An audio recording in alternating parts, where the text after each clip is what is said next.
Right, so welcome all. This is the launch webinar for the European Society of Extreme Environment Medicine, and thank you so much for all being here. So a little bit about us first, and then I'll leave the floor to our wonderful experts. We launched in August of this year, and we're kind of an informal free society for anyone who has an interest in extreme environment medicine, and just hoping to encourage a community around this, both students and any professionals that are interested in getting more involved. Our current plans are, our main platforms are really social media. So we have a Twitter and Instagram that we are quite active on, and that's where we were hoping to advertise this webinar and where we'll advertise future webinars. And the link tree is at the bottom there, but I'll also have it on the last slide if you wanted to sign up and follow along. There's also a link there for our mailing list. That's probably the best place to follow us, because any sort of only members kind of benefits that we'll hopefully be putting out, like discounts, as you can see at the bottom on courses, we'll be probably putting out through our mailing list just to our members, and it's a free membership. You just have to join the mailing list. We're hosting webinars. This is the first, and we're hoping to host some regular webinars with experts in all of 5 different specialties. So that includes space medicine, diving medicine, mountain medicine, humanitarian, and expedition medicine. So we do cover a lot, but we thought that there was kind of a gap in the market for this society like this, because you have a lot of societies focused on the individual specialties, but this is a place where you can bring it all together if you have an interest in all of them, or you wanted to learn a little bit more about space medicine and you're an expert in dive medicine and that kind of thing. We're also hoping to share some resources. So we've been putting together a spreadsheet of lots of courses in each of these specialty areas for anyone to do if they're interested, both free courses and paid. And in the future, we're hoping to run some simulation days or weekends, and also get our members on courses and sort of run some scholarships either to fund the course or get some discounts. So there's some really exciting stuff coming, and you're joining at a perfect time. And we hope that you'll get involved in the society, but also follow along as we grow. So to start off with, we've got Ben with us, and he's just going to give an introduction to our mountain medicine team. Good evening and welcome. It's fantastic to be part of a budding organisation such as this. Thank you for that lovely introduction. I am most passionate about the mountains and have been for my entire life since I was a wee boy. And as I got older, I found this beautiful intersection between my job and my passion, and that happens to be mountain medicine. So a bit about me. I'm currently a doctor in the British Army. I'm in my second foundation year. For those of you who don't work in the NHS, that's the second year post graduation. So a wee baby in the grand scheme of things. I'm currently studying for the diploma in mountain medicine run by one of the universities here. I will touch on that later on. I'm happy to ask questions about that, as that's one of the now core courses that allow you to get a foot in the door in this area. I've mountaineered in a fair few places. The most recent picture there is a botched attempt at a north-south traverse on the Cullen Ridge, where I was looking quite happy. I looked quite unhappy by the end, but I'm not going to include that photo. And as part of my service with the military, I'm hoping to join something called the Expedition Medicine Advisory Group, which is because we have such a high volume of people that want to go away and do dangerous and exciting things in far-flung places. They need oversight, and I'll talk about the overlap between mountain medicine and expedition medicine later on. Change the slide, please. Now, the best way I feel when people think of mountain medicine, they imagine very sexy looking mountain medical professionals in a helicopter in the Alps going down a rope to rescue someone off a glacier. And whilst that does occur, actually there's a huge spectrum of the tedious and sometimes boring, such as blisters, all the way up to what I just described.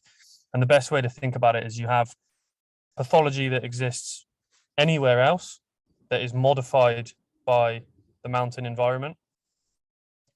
And then you also have mountain specific pathologies. Eleanor, if you just go back a few slides. So I was just having some teething issues there. And then you have mountain-specific pathology such as acute mountain sickness, and my colleague Tom is actually doing some research in that at the moment. Now, often when we go to the mountains, we go as part of an expedition, and that is where there is a significant overlap with my colleague Dr. Kat Ganley, who is our lead for expedition medicine, and we will work together on that to flesh out that overlap and why that is important. It's not just about the pathologies and how they're modified by the mountain environment and the extremes that you find yourself in, whether that be altitude, whether that be cold, whether that be heat, etc. It is the logistical challenge of reaching a casualty and getting a casualty out of that environment. And that's where mountain rescue teams come into their own and are an independent area of study within mountain medicine. And I hope, as part of my involvement with this society, to build on work I've done as part of the diploma with mountain rescue teams, to bring them in and hold webinars to increase that awareness and to draw comparisons between the British mountain rescue structure and also how it's done pan-European. Thank you. Next slide. Now, I want to highlight what's going on basically in Europe in mountain medicine across the entire spectrum that I just described. Where are we at the moment? What are the current offerings? What are the opportunities for those of us who aren't already mountain medical professionals or maybe don't have a strong mountaineering background and want to get into it? That's really important. Where can I go? What can I do? And then also, where is the edge of the balloon that we're inflating of mountain medical knowledge, bringing in subject matter experts on all of the different subspecialties like altitude medicine or pre-hospital trauma in the mountain environment. I also, as Eleanor described, want this society to be a melting pot of best practice and where we can challenge preconceived dogma with one another and to really educate those already interested, but more so inspire those who maybe have had a fleeting interest or heard about extreme and environmental medicine and really get them going and get them moving forward into what can be a fantastic addition to sometimes a fairly constrictive career in normal practice wherever you're based. Next slide, please. And this is my slimmer, very handsome colleague, Tom, who's a very keen climber and mountaineer, and tells me he was in the Alps this summer doing some of the big rocky ridges. And he's a paramedic and he's also part of the RAF, and the RAF have the Royal Air Force do a lot. They are in charge of the British military's what we call strativac, i.e. how do we get someone out of a war zone back to the UK? And the principles and skills that he learns there are extremely applicable to the mountain medical environment and the broader expedition medical environment. So really look forward to working with him. And he's doing some work at the moment on what is the incidence of acute mountain sickness, who does it occur in, etc., and also how do we prevent it. And that's one of the topics in altitude medicine in particular, where there's ongoing debate. There's so many grey zones about do we use preventative medication, etc. But I'll leave that tantalizing taster there for you, and we'll do some specific webinars on acute mountain sickness in the future. Now, before we move on to some of the other subspecialties, I'll just open the floor up for any questions about that. Yeah, if anyone has any questions, feel free to unmute yourself and ask your question. I'm not able to check the chat, but if one of the leads could and let us know if there's any questions there. I can see the chat. We've got a guy called, I hope I'm not butchering this, Roger, sorry, he's from the Netherlands, so I'm sure it's pronounced differently, so I've done it.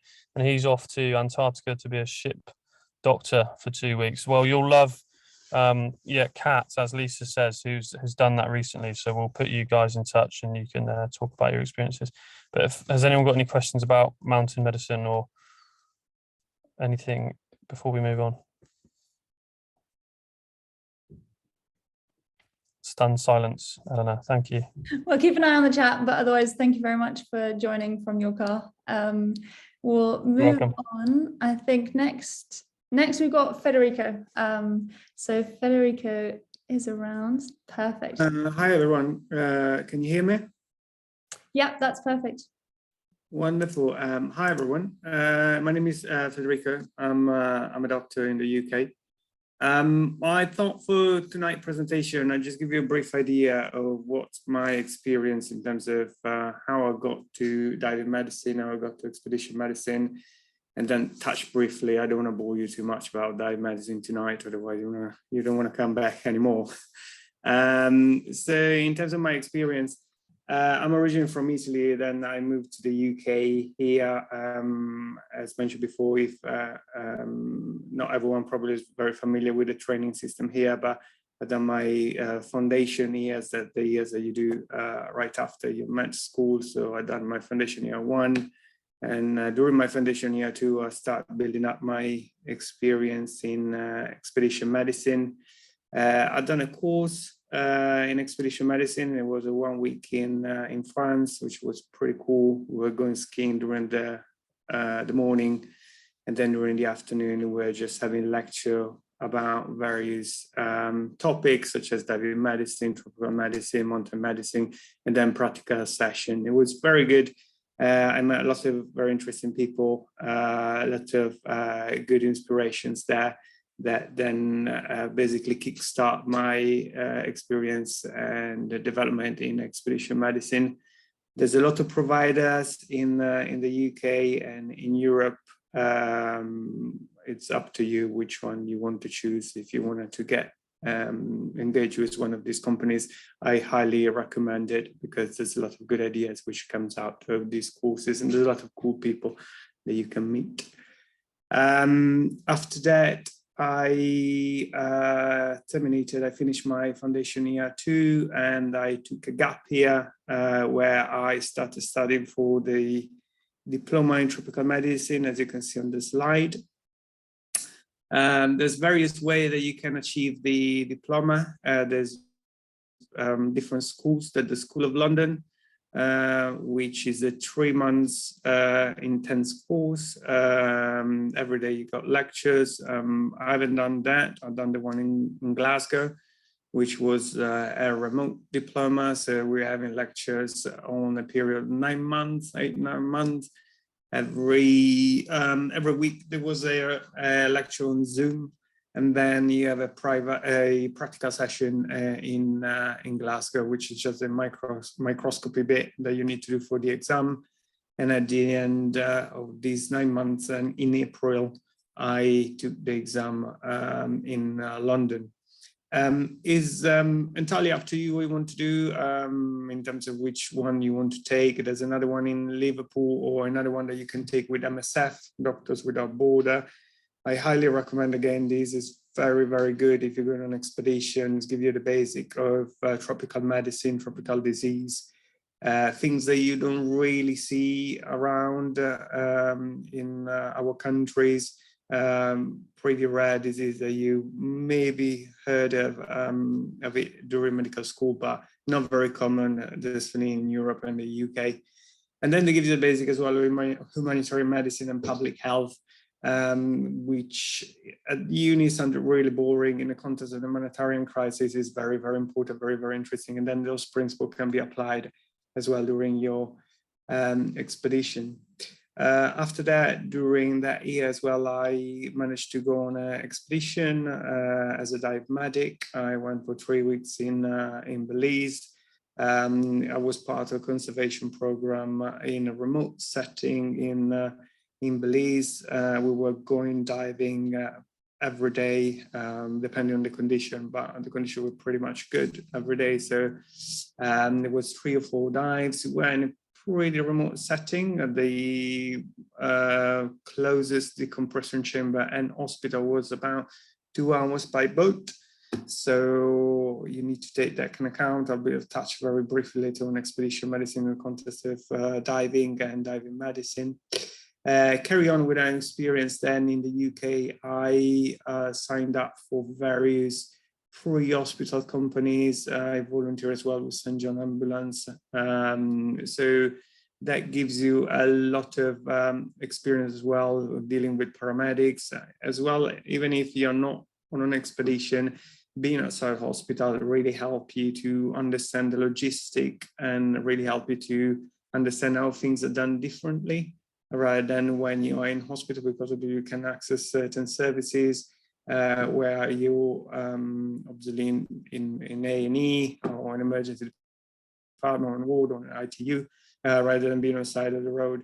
And a lot of expedition companies, if you're keen to go on expedition, they might do some national in the UK or in Europe events. They want to see you before on these events, and after that, you might be able to go on expedition. After that, COVID came, so being confined home, doing a fellowship in intensive care, which has been very interesting, but obviously wasn't what I was hoping for. I was always trying to go on expedition, but obviously the offer and the things were limited because of COVID. After COVID, I started my training in emergency medicine. I became chair of the public health interest group with the RCAM, the Royal College of Emergency Medicine. I recently joined the faculty of Ward Extreme Medicine, teaching on expedition courses. And last but not least, I joined this great group as a dive medic lead. Talking about dive medicine very briefly, it's pretty much, as every expedition, very important. Everything is about prevention, risk assessment, making sure that your equipment is working, making sure that you know who you're diving with, maybe do a pre-dive check with the participant or with your expedition group. Check all with the equipment, making sure that you know how to extricate, evacuate a casualty, making sure that you know where the nearest decompression chamber is and where the nearest hospital is. Most of the time, as I said, because of risk assessment and good prevention, you're mainly dealing with graze and cuts on the corals and minor injuries. In terms of big things that can happen, obviously there's a lot of things. Diving is high risk. Main things that can happen on a diving expedition, obviously pressure-related injuries, such as barotrauma, pneumomediastinum, and cage cerebral artery embolism. That's pretty much the same principle of the same thing. So a diver is panicking, is surfacing very, very fast, and creates an air bubble into the lungs, pressure, volume related. Volume goes down, pressure goes up, bursts the bubble, and then it can cause all these pressure related problems. Last but not least is the decompression sickness. So there can be either mild or severe. There's the big indication for rushing your casualty, your diver, to a decompression chamber as for embolism. And then, as I said, most of the time you're just dealing with minor trauma. Regarding my expedition in Belize, it was 3 weeks. I was the only medic. It was about 25 participants. Most of them, they were pretty fit and young, so no major issue. Always do a questionnaire as for every expedition. Obviously, for diving, you have relative and absolute contraindication for diving. I'm not going into that. But make sure that prevention, avoid problems, and you're going to enjoy your dive expedition without any major issue or needed to evacuate any casualty. That was a brief glimpse through my experience in expedition medicine and touching a bit of dive medicine and dive-related medical issue. Is there any question at all? I'm happy to leave my email if anyone has any question more specifically to dive medicine. I didn't want to bore you too much with physics and principle of diving because most of you might be not interested or might not be a diver. So I didn't go into much deeper details, but if anyone is keen, I'm more than happy to answer any question. or if anyone wants to contact me, more than happy. Great, thank you so much. That was fascinating. Just great to get a taster for it, and then we'll hopefully run some more sessions focused on diving medicine in particular. So if anyone does have any questions, feel free to pop them in the chat or put your hand up. Otherwise, we'll move on to the next one.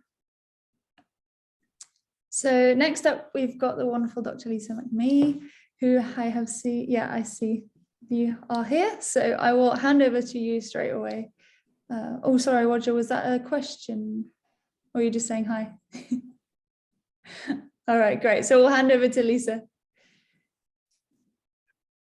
Thanks, Eleanor. Hi, everyone. I hope you can hear me okay. So I am talking about space medicine. Now, I know there's quite a few space medicine people here, so I'll be excited to hear your thoughts on this. So I've kept it pretty broad, just a taster of what's going on at the moment. And today is actually a really exciting day in space medicine. So I don't know if anyone has seen, but NASA just released a very important document today, which is extremely dense in typical NASA style, but very interesting. So for the last 30 years, NASA has been quantifying predictive risk for conditions that could affect spaceflight, and they've just released the summary of that model today. It's really interesting, and I'll post a link to it here in the chat if anyone wants to have a look at it, because it's just couldn't be more up to date. It just arrived this afternoon, so it's really interesting. And they've called it a tool for understanding the nature of the NASA human system risks. So nice, rolls off the tongue, but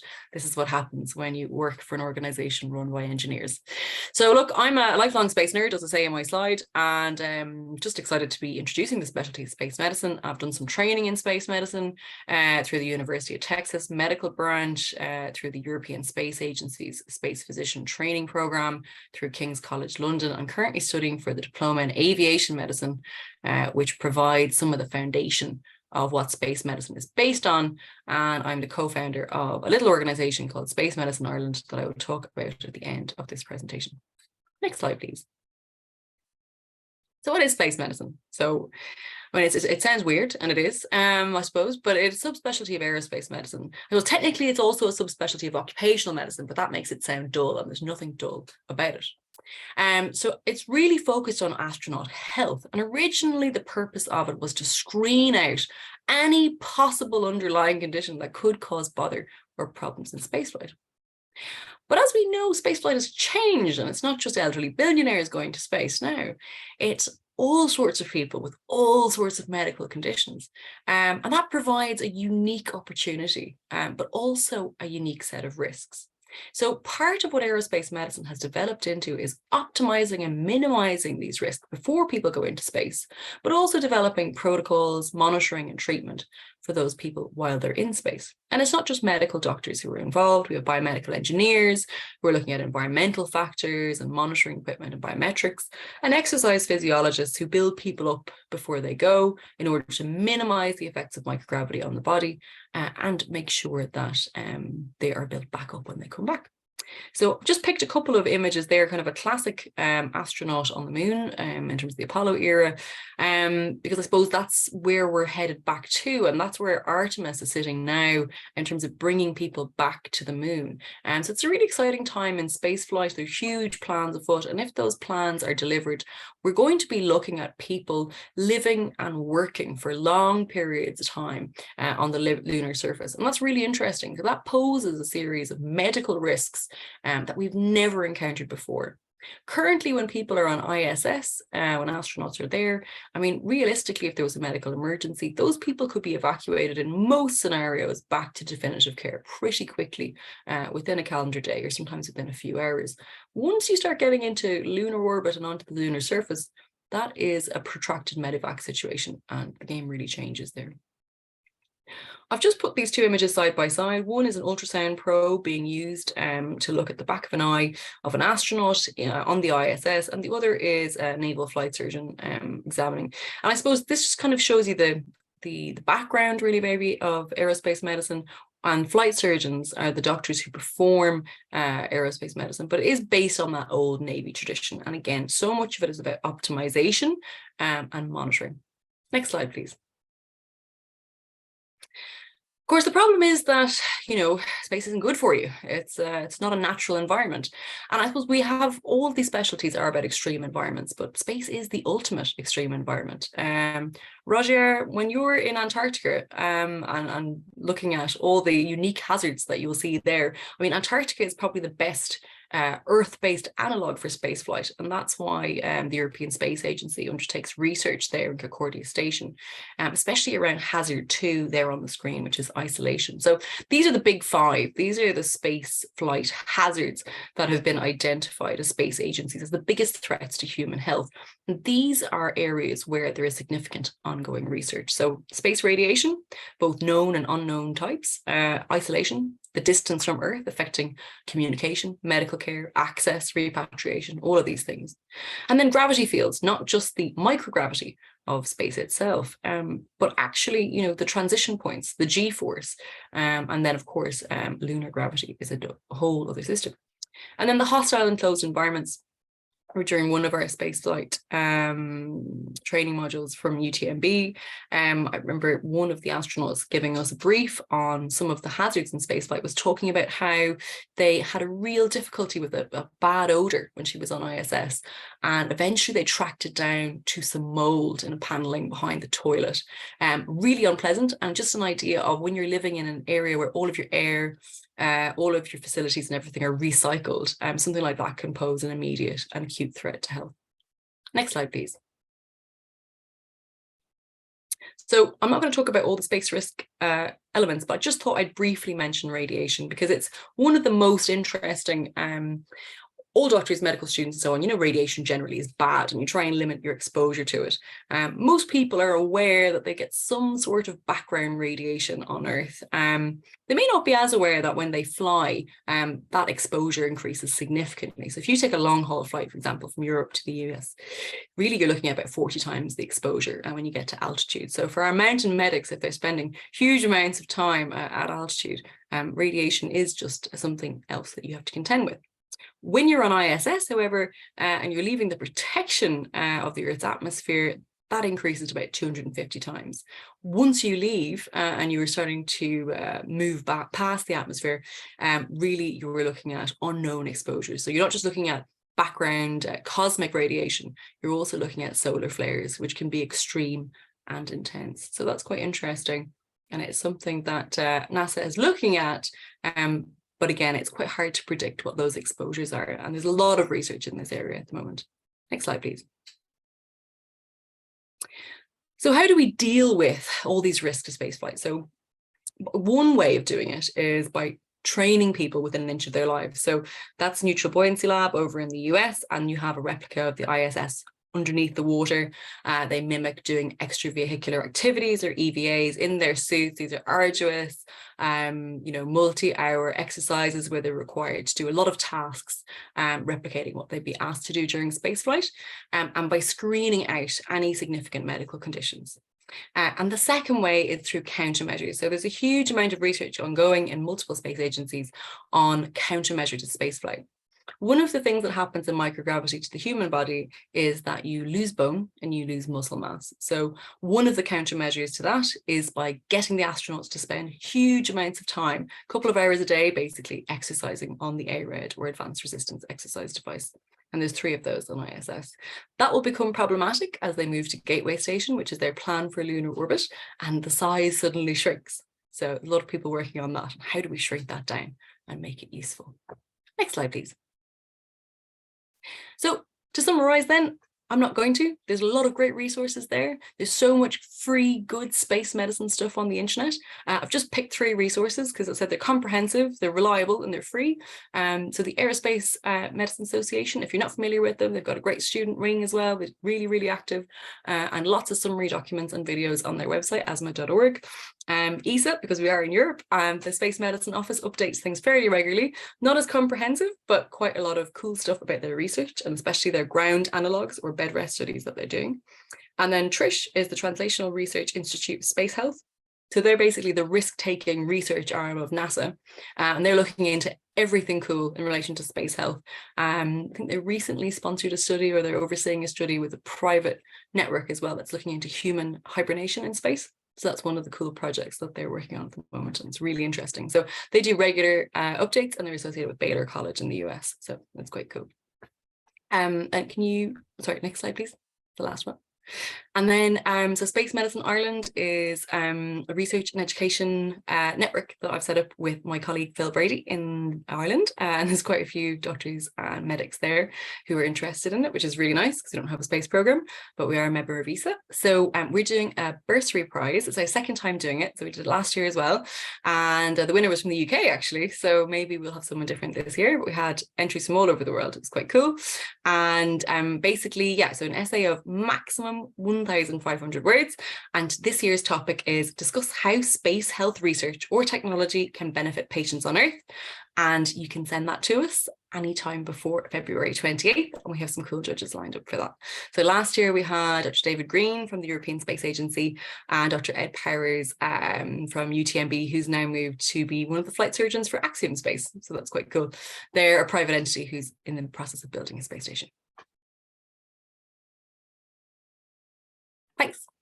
Great, thank you so much, Lisa. I'll go back and see if anyone has any questions. I don't know if there's any in the chat, if you have check.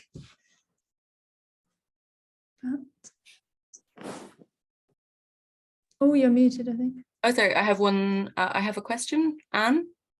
Oh, is that directly to me? If you want me to answer it directly, that's fine. Or if you're happy to say it out loud, that's also fine.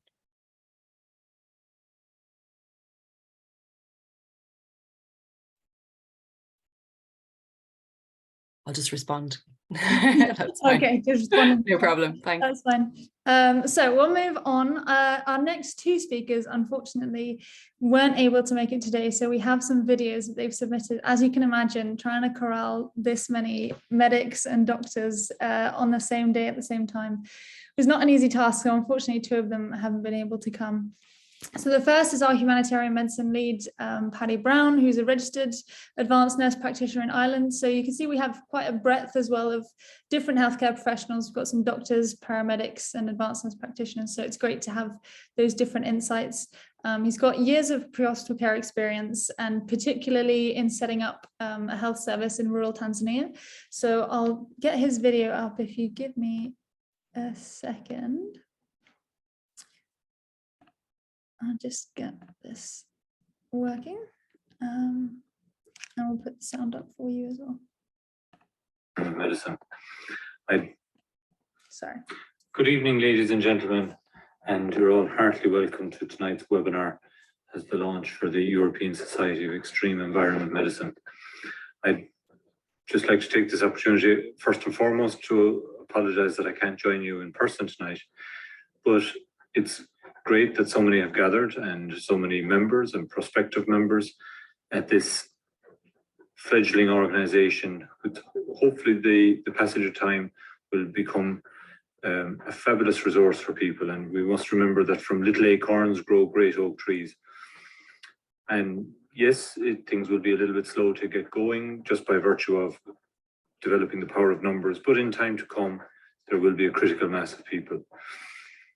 From my own point of view, as the humanitarian lead, it's coming from a background of health services development in rural bush Tanzania and in a limited number of projects in Kenya. And it has been a life-changing experience for me for the last 17, nearly 18 years. With a partnership, and I've been lucky enough to lead multiple medical teams on missions to this rural bush part of Tanzania called Simanjiro, and further field with their flying medical services and so forth. So to start with, I want to build a repository of education opportunities, because when I started off my journey, there was a little bit in one place, a little bit in another place, but it was very hard to actually pull together the resources that a person would need to develop themselves, whether as a volunteer humanitarian or as a career humanitarian, because there is a knowledge base that's needed prior to going on particular missions, whether it be to established sites or with distance and remote volunteering, which is a very important part of humanitarianism as well. Not everybody needs to travel, and not everybody can travel, but there are opportunities there for everybody who want to contribute. So as you may have seen from the Twitter feed, I'm tagging courses as I'm coming across them, and I've started to put together a fairly substantial list of humanitarian related courses through the Google documents. So that's where we're going to start off, and that it's almost an introductory building blocks for humanitarian education. And in time to come then, that my view or my aim would be that as an organization, ESEEM are actually embedded into, as a member, embedded into other organizations as a member or a partner organization, so that we can become an active contributor to education courses or running our own education courses. And the developing resources for briefing and debriefing. And the debriefing is every bit as important. So the post-travel debrief, or the post-trip or post-mission, whatever terminology is being applied to it, is every bit as important as the preparatory briefing, because everything is fine when it goes well, but we need to learn from what goes well, but more importantly, we need to learn from what doesn't go well, whether that's new thinking, new technologies, changing geopolitical landscapes. And all of this knowledge can be gleaned from people who have been abroad and from the likes of our colleagues and potentially counterparts in the World Health Organization and the United Nations. So this group will hopefully, in the not so distant future, be able to become an active voice feeding into these larger organizations that have a global mandate, but also receiving information. That is a two-way street for information sharing. So as a brief snapshot, that's my aim.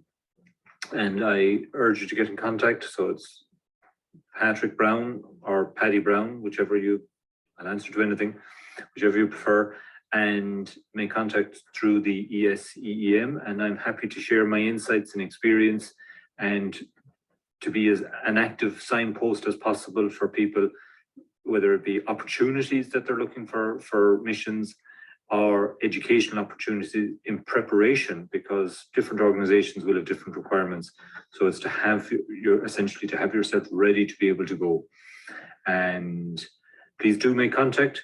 And I look forward to this being a very active and lively group going forward into the future. And thank you very much to the rest of the committee for their organizing. Good night. Right, so that was a quick introduction to our humanitarian medicine side. The resources that Paddy have mentioned will be sent out soon to all the members. We're just adding to them, and they will be added to as well throughout time. So we're hoping to have a good bank of resources for anyone that wants to get a bit more involved, but doesn't know where to start and doesn't want to just Google blindly. So our last introduction will be by Dr. Kat Ganley, who also unfortunately cannot be here. And let's see if this works. Perfect. If you don't hear any sound, do let me know. But otherwise, I'll let Kat present herself. Hello. I'm very sorry that I can't be with you all this evening. Unfortunately, as you're watching this, I'll probably be on my night shift. My name's Kat Ganley. And this talk hopefully will give you a bit of an introduction into expedition medicine, and I'm really hoping it's going to get you excited about this field. So who am I? Well, I'm an experienced expedition medic, and I've provided medical cover in all environments, from the South American jungles to the Himalayan mountains. Most recently, I've spent 18 months in the Antarctic and sub-Antarctic, where I was remotely stationed as a doctor providing care for the British Antarctic Survey, which is the UK's national Antarctic programme. And I'm here to talk to you about expedition medicine. So what is expedition medicine? Well, it is a varied medical field. So as you can see, the care that you would be expected to provide in these three different environments is quite different. It encompasses wilderness medicine in both recreational, and scientific expedition and adventure travel. So I think it is a diverse field, but with common themes. You have diverse locations, people, and provision. You could be providing care for a small group of experienced personnel in quite an austere environment. Equally, you could be responsible for the well-being of a large group of less experienced people, for example, on a charity fundraising or awareness-raising expedition. The common themes that are covered or that are common to all types of expedition medicine are the remote location. You can have limited transportation and logistics, limited kit and resources, little to no diagnostics, and no definitive care. So access to medical services can be difficult to non-existent. And another common component of expedition medicine is that your responsibility covers the duration of the expedition. You can often be the solo medic, and that can be over a varied period of time, from a weekend to weeks to months, or even longer. For example, I was in the Antarctic for 526 days. What's the role of the expedition medic? Well, expedition medics are responsible for the physical and psychological well-being of people during expeditions. This should include both participants and local staff. Medics have the role of clinician, caregiver, advisor, and participant. And there are a few things that are essential. So as a clinician, you should have strong clinical judgment and be comfortable with the immediate treatment and stabilization of emergencies. You should be able to make the best decisions for a patient, taking into account the location and the logistics available to you. You need to be able to perform risk assessment and have an appreciation of dynamic risk, which is really key when you're on expedition. In fact, flexibility and adaptability is a key characteristic of a good expedition medic. As a caregiver, you also need to have an appreciation of mental health and well-being,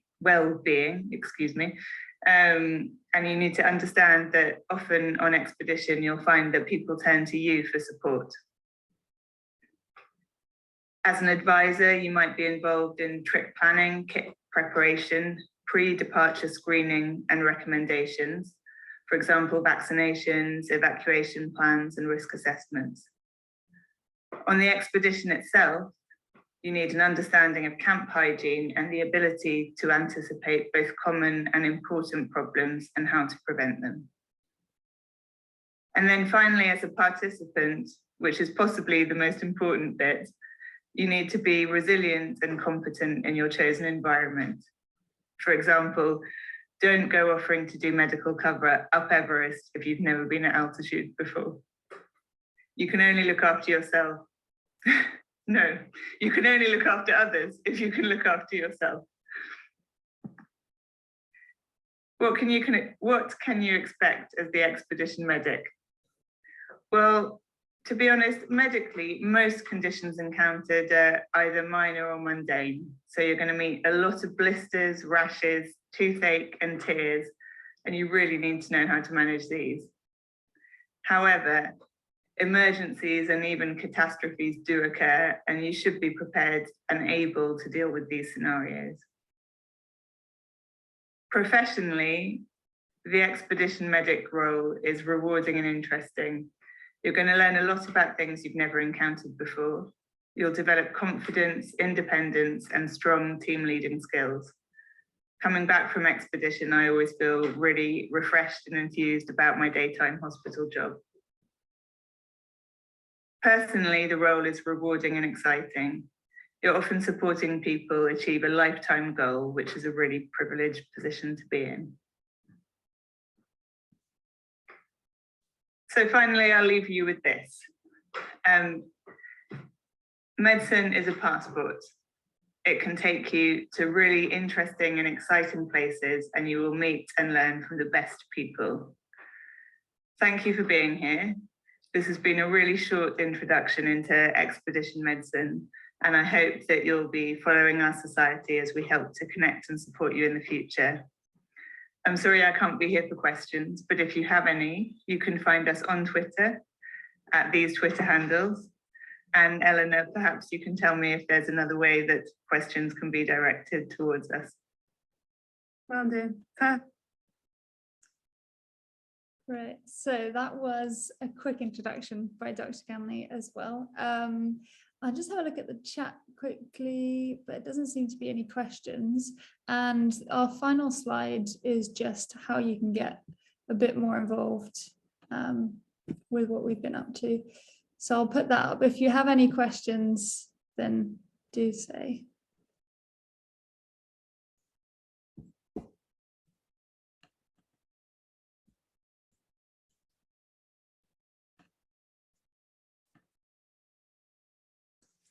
So that's just our link tree and a couple of our social medias. So that's where you'll be able to sign up to our mailing list, which I would recommend is the best place to get our email updates. And we'll be sending out the recording for this webinar, but we'll also be sending out those resources we mentioned, and everyone's welcome to use any of them as and when you need.